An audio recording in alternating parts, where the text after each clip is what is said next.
elections. On the issue of transmission, there's no provision, in the current legislation that allows us to do electronic transmission. But we perfected the system and we know that it can be done. But we're not going to push the legal framework beyond what it provides for INEC to do. So we're a very law-abiding, a commission, and we'll stick with what the laws allows us, to do. So, and without doing the electronic transmission of results, per se, in that strict sense, the election will happen. It has happened in various elections we have conducted up to this point, and has not been an issue about the outcome of the election. People may disagree. Those who did not win may have issue naturally, and of course they have various remedies that are available to them, to challenge the process. I must say that the number of elections, over 196 or so, we have done since the post-2015 election. Yeah. Very few of them have successfully challenged in court, no more than half a dozen or so. And I think that's a pretty high passing average. What we just saw is Section 160, subsection 1 of the 1999 Constitution as amended, and it says the subject to subsection 2 of this section, any of the bodies may, with the approval of the President, by rules or otherwise, regulate its own procedure or confer powers and impose duties on any officer or authority for the purpose of discharging its functions, provided that in the case of the Independent National Electoral Commission, its powers to make its own rules or otherwise regulate its own procedure shall not be subject to the approval or control of the President. This gives INEC powers to come up with their guidelines and assert themselves. So there's nowhere that says INEC cannot come up with, continue with transmission of the electronic results, as well as continue pasting the results at the polling stations. Isn't that the case? That is the case. The sections of the Constitution you have just quoted is what we rely upon to do the regulations and the guidelines. But we cannot do these regulations and the guidelines outside of the legal framework in itself. We have the Constitution, we also have the Electoral Act.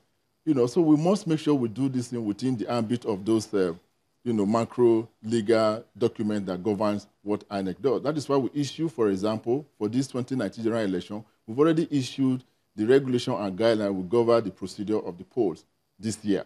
And we have done exactly that. And we are not being pressured, we are not kowtowing, unless we find something in our guidelines, in our regulation that suggests otherwise. And I think we will find that we are generally very conformist to what the guidelines, to what the Constitution and the Electoral Act, allows us to do.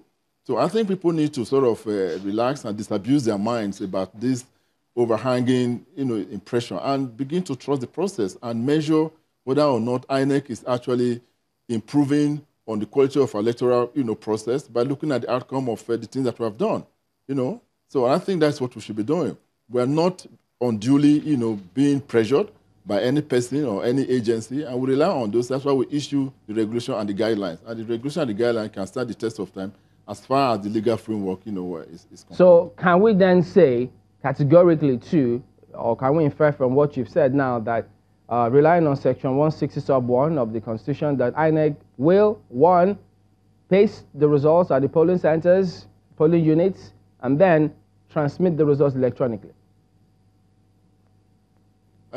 Chamberlain, we have always pasted the results, and we have always taken even a step further just to win the confidence of the electorate by developing a Form E60, C, from E60E. That is like the people's result sheet that is pasted, and we have done this in several elections in recent time, I think starting from maybe Ondo or so, and Ekiti. We pasted this result there, which remains on the wall until the wind blows away, the result. And it's not any different from the same E60A form that are given to political parties agents. It's the same thing. Just putting this one publicly, and it's pasted. And our regulation says, in our new regulation for this 2019 election, because I've read the many papers, people in the social platform, that INEC is being pressured not to paste the results at the polling units. That is not true. Our regulation says that it's not only that it's true that we're going to pay, it is mandatory that this result sheet, which is the people's result sheet, must be pasted. It is so enshrined in our new regulation. People just need to read this thing and believe, and we're going to implement this. It is mandatory, it will be done. So I don't see any reason for concern knowing that we have made adequate provision to have this thing done. We implement that. We believe that we have observers and party agents, CSOs, you know, the Polar Clement Nwankwo and others who are monitoring this process, and we're relying on them to give us feedback in the case of any infraction which is unintended or intended. So I want people to believe that INEC is well-meaning and the result will be pasted.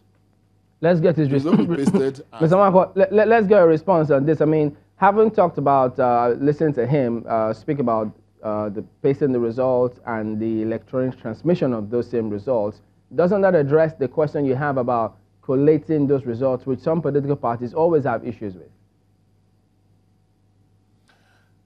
INEC will, as the National Commissioner has said, transmit these results electronically to its national collation center. What is clear is that INEC is not going to be able to use this as legal evidence in a court of law. And what we've been saying to INEC is, we know that you have perfected this process of transmitting results electronically.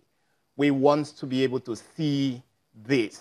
We want this to be, even if it is not a legal document, it's not a legal process, you can tender in court, we would like as CSOs to join in observing this trend. We would like to be in the INEC collation center to be able to see how this happens. And we think that INEC needs to open that process up because we know it happens. We want to be able to see that these results are not being seen real time, and someone is not reacting to that real-time information back to the field to create crisis for the election. That's really all we are asking from INEC. Secondly, I think the political parties, and we have to say this, if you're running for elections, you have no business putting or allow yourself to be on the ballot paper if you're not prepared to have polling units at every stage of the election process. The political parties need to hire agents, they need to train them, they need to put them at the polling units, they need to even put them at the point before the sensitive materials are taken from the holding center to the polling units. They need to start from that process, they need to start from that stage, they need to follow INEC through that, they need to follow the collation at the ward level, which is where the major collation process starts, and ensure that they obtain those forms. INEC also has to ensure that political parties that have no valid candidates are not put on the ballot paper in order to reduce the clutter of names on the ballot paper so that voters are not confused. When INEC says all of this, we want to see INEC be able to carry out meaningful voter education, and the political parties relying on some of the materials coming from INEC as well as civil society further expand the scope of voter education so that people know this. And we're saying to people, don't just vote and go back. Vote and join in watching the process so that you see your votes and you see that just give us a minute, Mr. Nwankwo. We'll come back to this and then take on some other responses which you've raised. That will be in a moment. Stay with us.